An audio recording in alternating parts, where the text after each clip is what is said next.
नीतीश कुमार जी आज उस तरफ खड़े हैं कि इस तरफ खड़े हैं, अब पता ही नहीं चलता।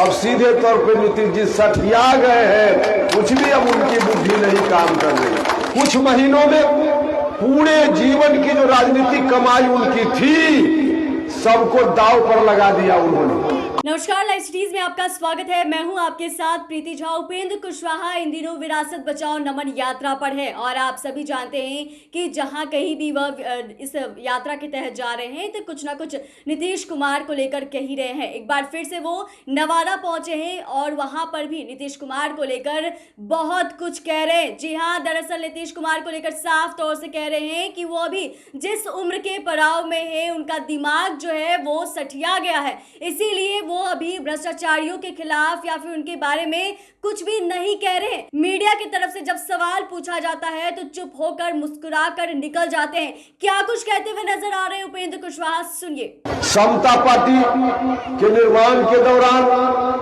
हम सब लोगों ने भी मिलकर नीतीश कुमार जी के नेतृत्व में उस भ्रष्टाचार के खिलाफ आंदोलन किया था। नीतीश कुमार जी नेता होते थे, जॉर्ज फर्नांडिस साहब का आशीर्वाद होता था और उस भ्रष्टाचार के खिलाफ अभियान पूरे प्रदेश में हम लोग भी चलाया करते थे। नीतीश जी के हाथ में भी सत्ता आई 2005 में।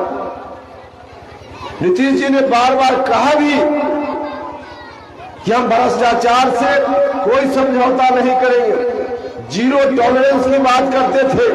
लेकिन आज जब फिर से भ्रष्टाचार का मामला उजागर हुआ है, फिर से यह समय आया है कि कौन किस तरफ खड़ा होगा, भ्रष्टाचारियों के पक्ष में कौन खड़ा होगा। और जेपी जो चाहते थे कि भ्रष्टाचार मुक्त समाज बने, इसके पक्ष में कौन खड़ा होगा। तो नीतीश कुमार जी आज उस तरफ खड़े हैं कि इस तरफ खड़े हैं, अब पता ही नहीं चलता। नीतीश जी उस वक्त तो आप कहते थे कि जीरो टॉलरेंस, आज क्यों नहीं बोल रहे हैं? भ्रष्टाचार के खिलाफ क्यों नहीं बोल रहे? आज नहीं बोल रहे, नहीं बोल रहे। क्यों नहीं बोल रहे? मीडिया के लोग जब हमसे पूछते हैं कि क्यों ऐसी स्थिति नीतीश कुमार जी की हो गई, भाई और मित्रों, ऐसी स्थिति के पीछे बहुत सारे कारण हैं, लेकिन सबसे बड़ा कारण मुझको समझ में आ रहा है कि नीतीश कुमार जी उम्र के जिस पड़ाव पर पहुंच गए हैं, अब सीधे तौर पे नीतीश जी सठिया गए हैं। कुछ भी अब उनकी बुद्धि नहीं काम कर रही, उनकी बुद्धि नहीं काम कर रही।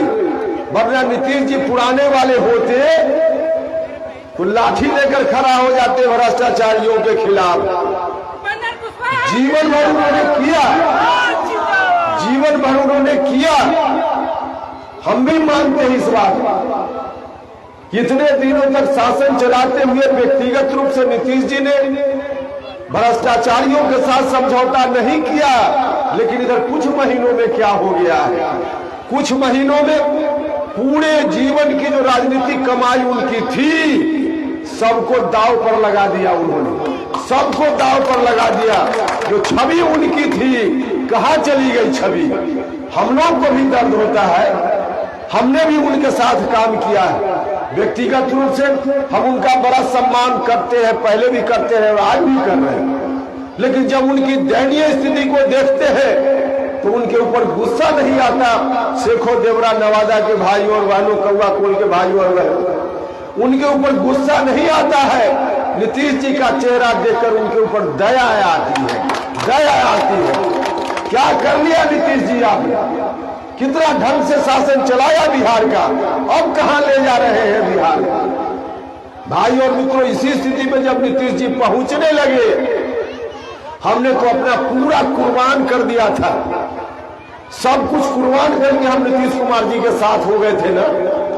हमारे लोग कहते थे कि क्यों आपने ऐसा किया, लेकिन पूरी कुर्बानी हमने दे दी थी और नीतीश जी के साथ हो गए थे। इसलिए हम हो गए थे कि नीतीश कुमार जी कमजोर पड़ गए थे 2020 के विधानसभा चुनाव के समय में। तो आपने सुना कि उपेंद्र कुशवाहा ने नीतीश कुमार को लेकर क्या कुछ कहा। वो साफ तौर से कह रहे कि वो जो कुछ भी कर रहे हैं अपनी जिंदगी का जो राजनीतिक कमाई था उसको दांव पर लगा रहे हैं। इतना ही नहीं, उन्होंने यह भी कहा कि जब नीतीश कुमार जी का चेहरा देखते हैं तो मुझे गुस्सा नहीं बल्कि उनका चेहरा देखकर उन पर दया आती है। तो फिलहाल इस वीडियो में आज बस इतना ही। बाकी के खबरों के लिए देखते रहिए लाइव सिटीज। धन्यवाद।